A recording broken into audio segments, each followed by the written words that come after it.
It's 2024, it's the new year, and so it took some time to look back at some of the episodes we did in the past, and specifically looked at the episodes we did it back in season 1 in 2022. So I thought I would re-release this one. I believe this one is the best episode. The story that Mike goes through, the pivot, it's engaging, and there's just so many lessons for founders. Many of you probably haven't heard it. Those that have probably forgot it. And even if you remember it, it's worth listening to again 100% because it's just that good of an episode. So here it is. Welcome to the Product Market Fit Show, brought to you by Mistral, a seed stage firm based in Canada. I'm Pablo. I'm a founder turned VC. My goal is to help early stage founders like you find product market fit. Today, we're talking about how to pivot with Mike, the co-founder and CEO of Ada, a no-code AI chatbot for customer experience teams. Ada is based in Toronto. They have 350 employees and have raised over $200 million.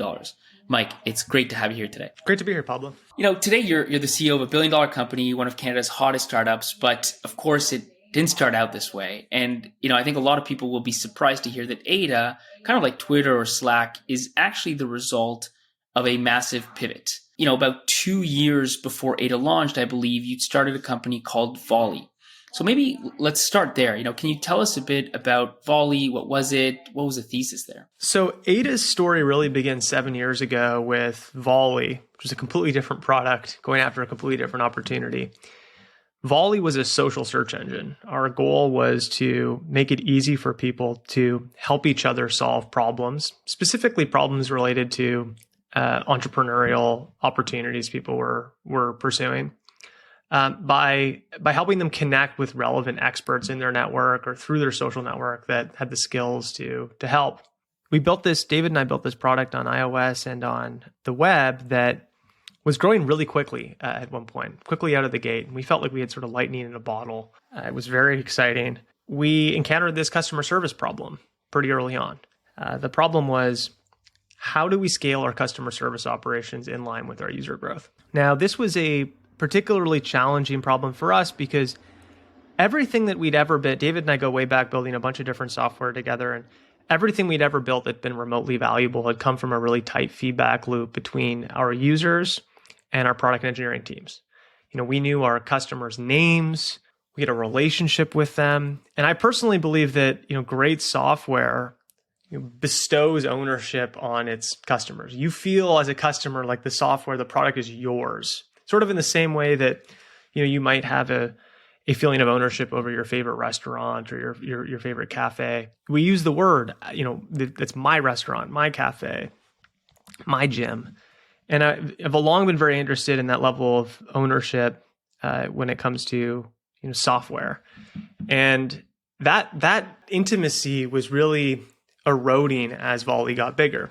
We went from treating our customers as people whose names we knew and whose lives we felt like we were somewhat a part of, to treating them as numbers, to then treating them as numbers that we were trying to keep at bay. And to be clear, these are which types of customers? Like, are we talking business customers that you need to service, or are these consumers? Like, these are all, it's all B2C, is a B2C app. So these are all consumers, all not paying us, I should be clear too. So customers might be a generous term. Users, and users at some point that we were hoping to figure out a way of monetizing. I see, but there was still a big customer success element to it, customer support element. There was. We wanted to make sure everyone was successful, and and especially in the early days of our app's growth, we really cared about the quality of the community and the quality of the engagement that our initial user base was experiencing. And so, it was pretty sad to see us sort of pursue the conventional customer service playbook, which is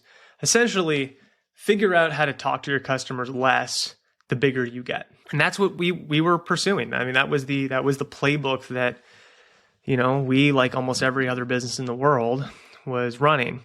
And I'd say that playbook was, when we saw that, I became pretty curious about why it was that, we were investing in figuring out ways of talking to our customers less, because it struck me that the bigger we got, the more valuable customer data would become to us. In other words, this whole paradigm felt backwards. And so I became very curious about that. So I picked up the phone and called as many VPs of customer experience as I could find. And David and I interviewed a bunch of people, and we asked them, like, why is it that you're speaking to your customers less and not more as you're growing? And virtually everyone agreed with, the premise that it was sort of backwards to be pursuing the strategy that they were. But they also echoed each other in saying that, customer service is a cost center. This is how we are structured. This is how we've designed things. This is my job. And while I know more about the customer than anyone else in the company, we can't afford to increase our level of interactions. That was really the understanding of that problem that became the sort of laid the groundwork for what ended up becoming a pivot. This is where the insight kind of really starts, right? I mean, I think to an extent, the reason is obvious why you want to minimize, the amount of customer interaction. It's just like it's more profitable. And you could argue the other thing too, which is the less, in a sense, customers reaching out to you too much might mean that your product's not working well. You should just make the product more user-friendly, et cetera, et cetera. What did you obviously disagreed with that, at least to a certain extent. Like, what was your thinking? What was your reason for disagreeing with that in the first place, and not just like everybody else? Just it was saying, a few reasons. Like, one was just this deep belief that software is a service. We know this as people who work in the SaaS industry. The word service is a really important word. It's we don't tolerate an experience where in the physical world where we don't like to tolerate experiences where we pay for something and we don't get what we paid for. The service bar in the software world, I think was just I had a sort of visceral reaction how low that was. So maybe that was the first thing.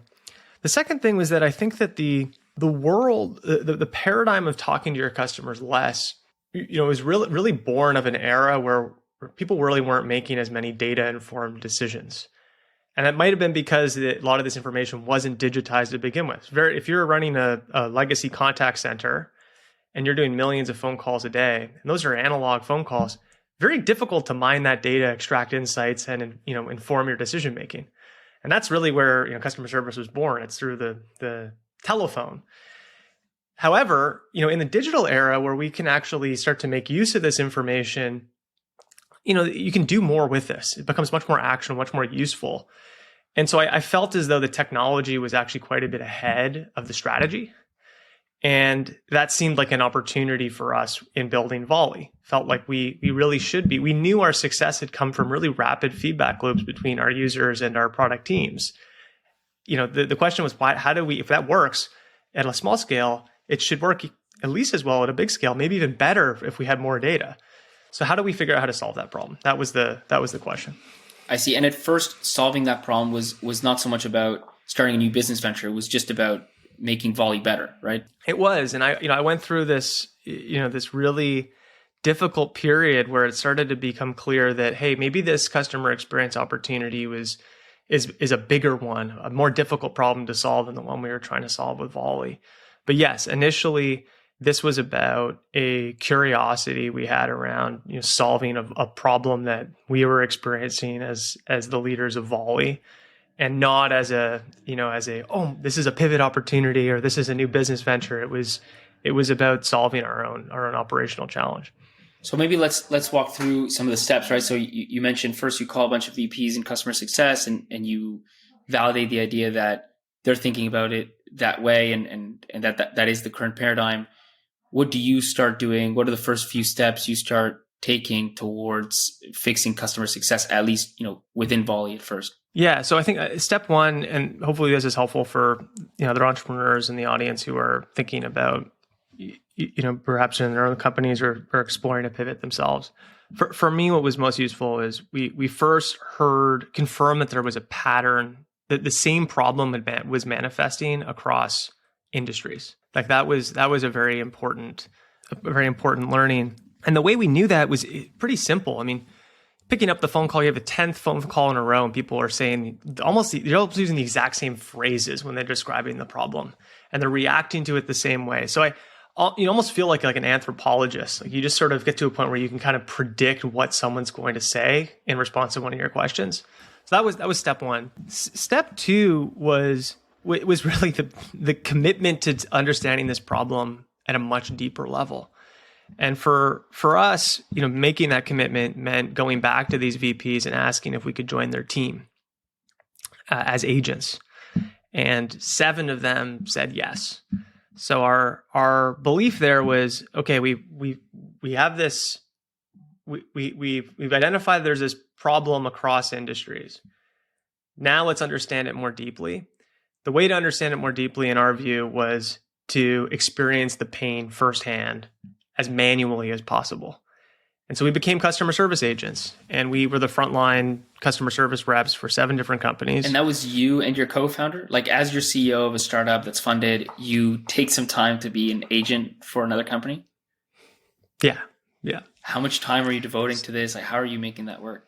Well, I mean, there's a gradual transition between Volley and Ada, but we became full-time customer service agents. So, we were employed by 7 different companies at one point, all at the same time, and we lived and breathed customer service for the better part of a year. I mean, this was an intense period.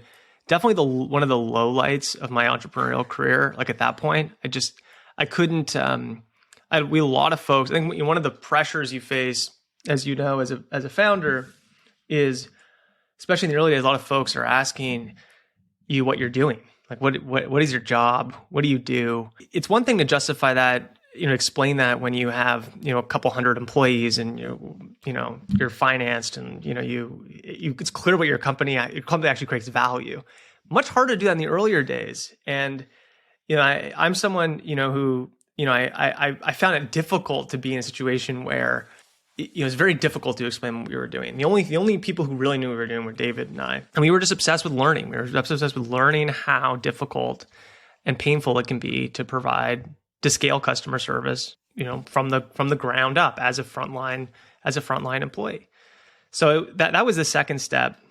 Had you paused, the third step? Had you paused Volley at that point, or like I'm curious when you decided, let's move to this thing, and how that decision was made. So I think this is the behind the scenes. What's the real story? When I think about this story, I think of it as a immediate moment, an immediate transition. There was Volley, and then there was the path to Ada. The reality is that there was a messy transition between the two, and there were moments where we were running both. There were moments where Volley was sort of put into was sort of put into maintenance mode and was still operating. There was a period where we were, fully into, what became Ada, but we're fully into doing customer service manually, but everyone thought that we were still working on Volley. So there, it was a messy sort of gray period, but the actual where our time was going was pretty quickly shifted away from Volley towards doing manual customer support, and investing in trying to learn as much as possible through that experience. Was it just the two of you? Did you have other employees? Did you have other stakeholders that you needed to tell them we're not spending any more time on Volley? How did those discussions go? It's a great question. I remember, so we had Boris and Angela from Version 1 Ventures led our pre-seed rounds. At the time, it was a $500,000 round into Volley. And, we were about 2 years into Volley, and David and I look at each other one day and we go, we've just spent 15 hours doing customer service all day. Like, we're not building Volley right now. Like, we're off trying to figure something out. It's clear that Volley, we've done this for long enough, it's clear that Volley isn't really working. There came a time where, early in this transition, where, of course, I needed to communicate to our investors that, the original idea they invested in was not something that we were currently pursuing anymore.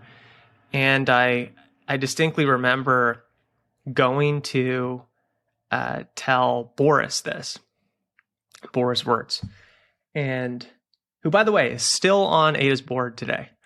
So he's seen the full journey. But at the time when we were Volley, I was so nervous as a founder about telling our lead investor that we were essentially had failed and are moving on to work on something new. And we didn't know what that was yet. We haven't written a single line of code for this new thing. In fact, we're just doing customer service manually for a bunch of different companies. And I was so nervous. I wrote out, I didn't trust myself to be able to convey what I wanted to convey just through memory. So I've printed out a speech that I wanted to read to Boris. We met up for lunch on Spadina. We sat down and Boris asked, how are things going with Volley? And the waiter comes by before I can answer and says, do you want anything to order? And I said, no. and I take out my piece of paper and I'm like, Boris, if you don't mind, I just want to read this to you. I start reading to him how, we started on this journey to reimagine search. We learned a ton about scale. We learned a lot about user engagement, rapid feedback loops between product and engineering teams and customers. And it wasn't working like we thought it would. I had the whole part of the speech was all about, I totally understand if you want your money back. I'm so sorry to disappoint you. I get how, like, if this is like no longer aligned with what your investment thesis is, like whatever that means. I didn't know any better. And Boris looks at the paper, pushes it to the side, and says, no problem. What are our ideas? What are we going to do next? That's awesome. I start talking to him about, look, we're doing this customer service. We think there's something in this space. We think it's really important to understand the problem really intimately, or like really, really deeply. A couple minutes later, Boris says, okay, that seems interesting. You should talk to so-and-so. He made an introduction to someone who worked at Shopify, because at the time, Shopify, of course, was scaling super quickly and had customer service problems. And sure enough, fast forward, Ada's born. Shopify is a customer of Ada, and we made it through a successful pivot, which I'm sure we'll get into more about how that actually happened in detail. But the point is that for me, there was such a profound lesson there about what it really means to be founder friendly as an investor, and how I think some of the most difficult challenges associated with entrepreneurship, namely changing your core idea and what your core pursuit is, your core identity, they really do require a certain amount of breathing room and just support. The last thing that would have been helpful in that situation would have been, are you sure you want to make this move? It would be to challenge the idea or force us to lean into, what we had originally pursued, or to just to bow out and not be supportive. But that was a core moment in our company's history, and it's a core reason why I'm so grateful to be partnered with Boris and Angela. There's this concept of not giving up, right, within entrepreneurship, and it is really important. And relentlessness is obviously an important trait, but at the same time, it's not necessarily the answer. I mean, sometimes you have to give up fully on an idea because it's not going to work, and you're wasting your time. And sometimes you got to give something up to work on something else, as you did with Volley and Ada. Was that a tough thing to go through? Did you feel at one point, like you mentioned failure, right? But did you feel like it was was that a battle internally, right? Like, are we giving up on this? Should we just double down on Volley and just push harder and maybe growth will come? Mm-hmm. Absolutely. I think one of the things that Volley taught me about as a founder is really the difference between commitment and attachment. I learned that, looking back on that experience, that I was so attached to a particular vision for the future. That attachment, I think, really blinded me to the different ways that you can solve a problem. I really struggled with that transition as a result. I felt like a personal failure. I felt like, as our CEO, I need to be the keeper of the vision, and I need to be right, and I need to, the reason people are investing is because of the clarity of this vision and where we're going. And it's hard to sort of understand the relationship between conviction, vision, success. I think those are really complicated concepts to understand the relationship between. What I learned is, based on that experience, is that for me, I believe it's tremendously important to be committed but not attached. I think that I am with Ada, I am so committed to forever elevating the quality of customer experience that we as consumers can expect from brands. Like, I just believe that experience bar is so fundamentally low right now, and that the eyes of history, it'll be laughable how low it was. And I'm so committed to Ada being the company that forever elevates what we can expect from brands.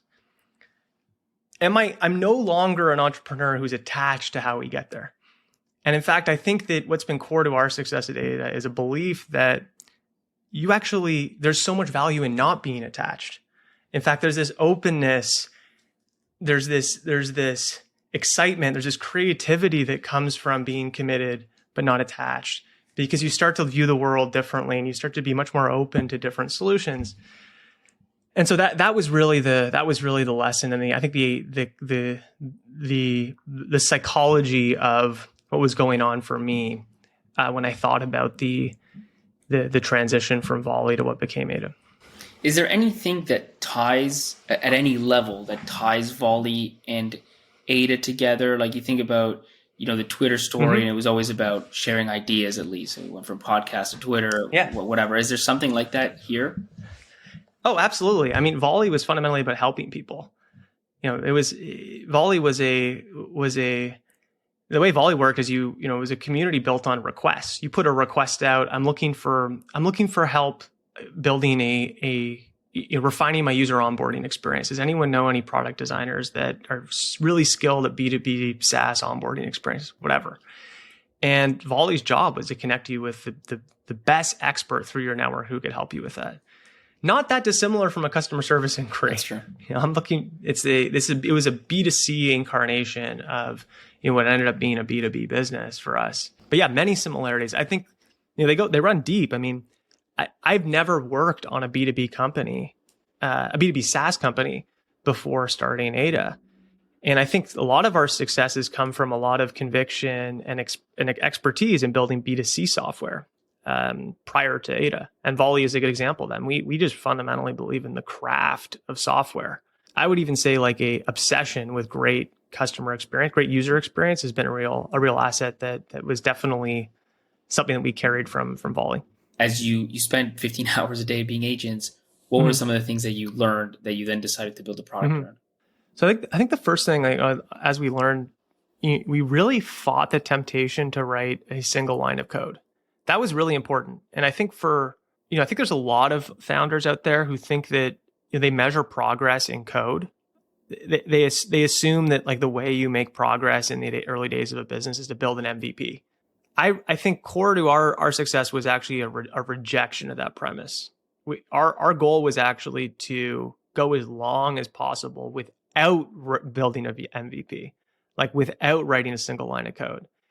And the reason for that is because we wanted to understand the manual processes that our software would eventually automate better than anyone else. And one of the core beliefs there was that this core belief that software is not inherently valuable. Like all software is, at a fundamental level, all software does is it replicates and scales some manual process that exists in the physical world.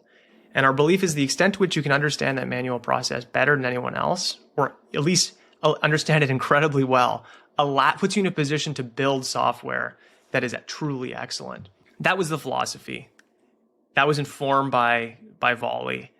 And then we just set out, as you put it, to learn. I think we learned three core things over the course of being agents. We learned that, first of all, 30% or more of the inquiries we were responding to were repetitive and mundane. In some cases, it was upward of 80%. And that was surprising. It's like you show up on day one to any new job, and you expect that there's like this like onboarding period and takes some time for you to become productive and a useful colleague. In our experience, we were effective on day one. That's how basic so many of these inquiries were. Two, we learned that the software we were living in, the agent experience that we had, was like far from ideal. It was super negative. No one was waking up out of bed in the morning going, I'm so excited to spend more time in this enterprise customer service software. Like it was a painful product experience.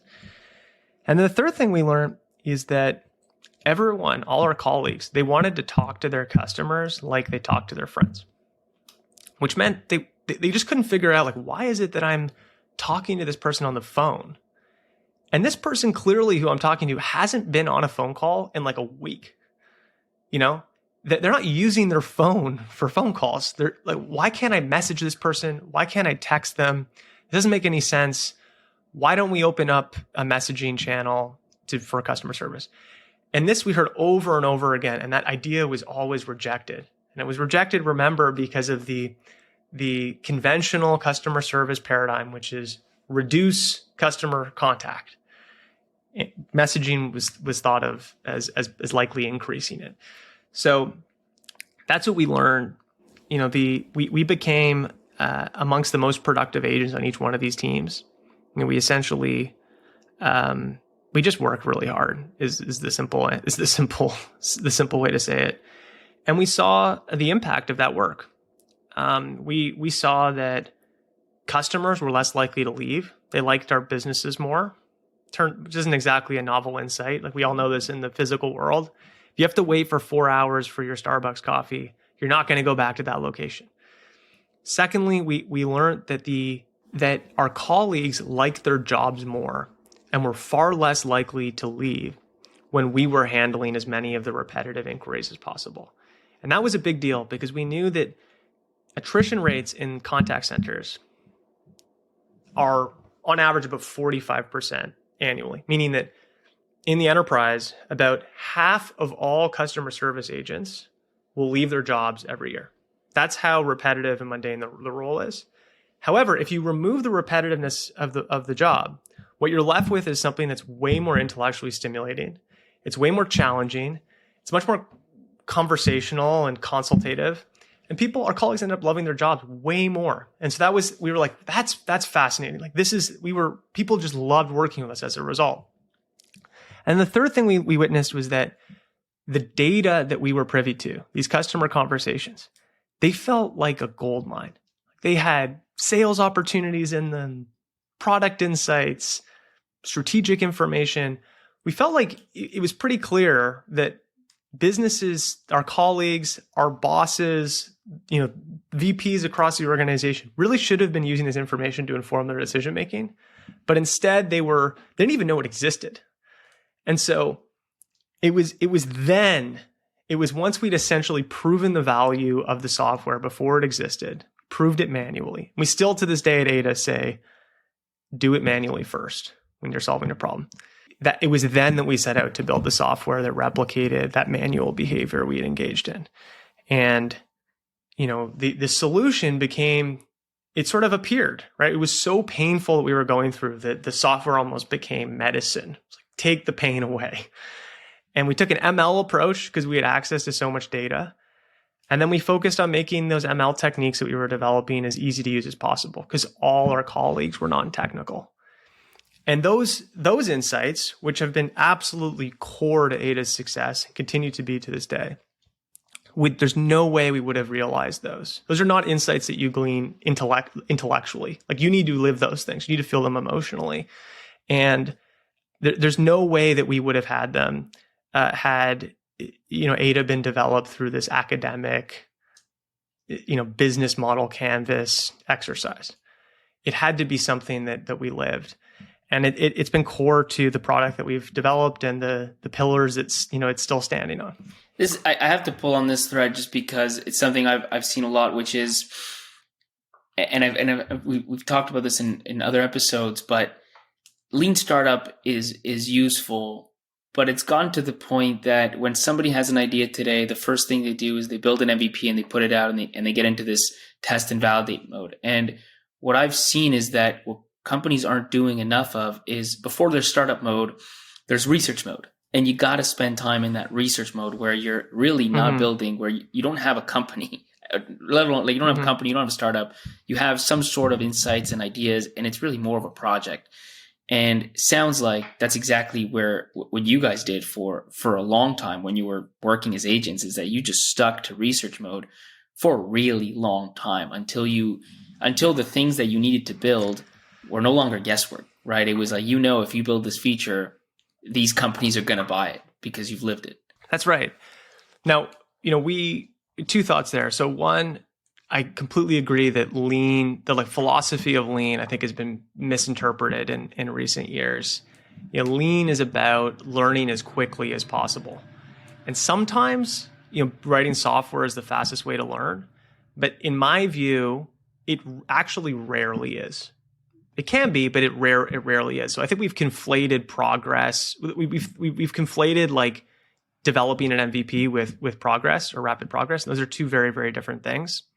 As an aside, the lean movement is really the founding father of lean is Steve Blank, who was Eric Ries's professor at Stanford. Wrote this book called The 12 Steps to the Epiphany. Highly encourage everyone to read that book. That really is the precursor to what became the lean startup. And the core takeaway from that book, in my view, is the importance of getting out of the building. That's right. That's the research phase. It's you don't find a product market fit by coding in your basement or by thinking up a solution. I think you find it by going out. Usually, your probability of finding it, let's say, of success is increases dramatically when you get out of the building. So that's a lot of startups get out of the building by having 10 interviews where they try to sell people on there, and that's not getting out of the building. I think is part of the point, right? Getting out of the building is getting as close to the customer's day to day. In your case, doing the job, right? But getting as close to it as possible. Yeah. Before you have some clear preconceptions about this is what I'm building and I hope people say yes when I try to sell it to them. Mm.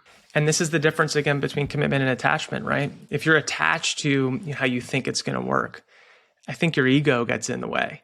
But if you're committed to solving the problem, the way you run those interviews, you're actually looking for someone to say no to you. Like you're looking to create an an airtight thesis that is that you can defend over and over again because it's right, and you're seeking the no, like you crave it because again you're committed and you're not attached. And I, just to build on I think the other thing I was going to say was it's not like for us at least that we knew this was going to work, and we felt the pain. The solution seemed like it was sort of appeared because the pain, it was so acute. We didn't really know. We then tested it. The reason we knew Ada worked in the early days or was going to work is because we didn't get fired. We ran this software and our managers, they didn't care. Like they loved the fact that response times went down. They couldn't tell the difference between our responses and our software's responses. So you substituted yourself were happier. By software That's while right. Still working as agents. That's right. So it's it's a classic experiment. We held one variable fixed, we manipulated another, and we saw that the results were the same. And we knew that the software was validated. I think that was a big moment for us. But I think that the point being that the way that these tests manifest, I think it's different in every context. But so long, again, as you're committed to solving the problem and not attached to how you get there, I think one's ability to identify different types of tests that are useful becomes a little bit easier. So you've validated the problem, you've gone in, you've really learned what it's like to be an agent, you've built software, started to replace yourself. When do you package the software and sell it to your first customer? Well, that's a good question. We, not long after that, then it became the next problem to solve is how do we get people to recognize, how do we identify people who also have this problem and help them recognize that we can potentially solve it for them? And that we did through initially, I'd say two things. One was a lot of outreach to friends and friends of friends companies. And the other was through a lot of cold emailing and messaging iteration. On the former, this is where I think it's really important that our communities support one another. I mean, this is, I think, a core reason that Ada was validated in the early days after this period we just talked about was because, the founders of companies, that we all know today, the Eva and Alan Laus from Wattpad, the Kirk Sims from Wave, the Mike Catchins from Wealthsimple, they all responded to our email and they said, I'd be happy to introduce you to our head of customer service. And they gave us an at-bat. And it's not that they gave us the deal, but they gave us the opportunity to get in front of the decision makers within their companies. And I think that we as startup founders in our community, startup founders and investors in our ecosystem, this is the role we need to play. It's a very simple decision that we can all make. to support the future of the Canadian tech ecosystem. We need to give each other more at bats, and I think that was a huge. It was the learning from those that really informed the second thing, the messaging, which allowed us to acquire customers that we didn't have any connection to. Love that. So maybe as a final question, you'd launched Volley before, you gotten some traction. You said it wasn't a complete failure. And now you launched Ada and gotten some traction. When did you know that Ada was the thing? Like that this was way different than what you had launched before, that this had really, really big potential? Well, it was a pretty big deal when we made $1 of revenue. I had not generated $1 in SaaS revenue in my entire career before Ada. And so one of my personal goals was, $1 literally was make $1 on the internet. And so that was one milestone. I was like, maybe this is going to work. Maybe we can make $1, maybe we can make $2. I think, there was no singular moment where it became clear that, that Ada was going to continue to succeed or continue to grow. I don't know if I'll ever feel like there is. I feel like, even now, like I feel so excited to be in a position now as a co-founder of Ada, where, we're now in this privileged position where we can look long term and make investments long term and really build for the future that we really are committed to realizing. But I really do believe that the problems we're going to solve ahead will really dwarf what we've done so far. I don't think there's any like singular moment where, maybe there will be in the future, where like, we feel like, hey, that was this is where we knew things all came together. But I guess it's hard to say that. Maybe in a couple seasons from now, I'll have a different reflection on that when Ada's a little bit bigger, and I'm thinking even further out, maybe. If you listen to this episode and the show and you like it, I have a huge favor to ask for you. Well, it's actually a really small favor, but it has huge impact. But whichever app you're listening to this episode on, take it out, go to Product Market Fit Show, and leave a review, please. It's going to help. It's not just going to help me, to be clear. It's going to help other founders discover the show, because the algorithms, whether it's Spotify, whether it's Apple, whether it's any other podcast player, one of the big things they look at is frequency of reviews. It's quantity of reviews. And the reality is, if all of you listening right now left reviews, we would have thousands of reviews. So please take literally a minute, even if you're just writing like, great podcast, or I love this podcast, whatever it is, just write a few words. Obviously, the longer the better, the more detailed the better, but write anything, leave 5 stars, and you will be helping me, but most importantly, many other founders just like you discover the show. Thank you.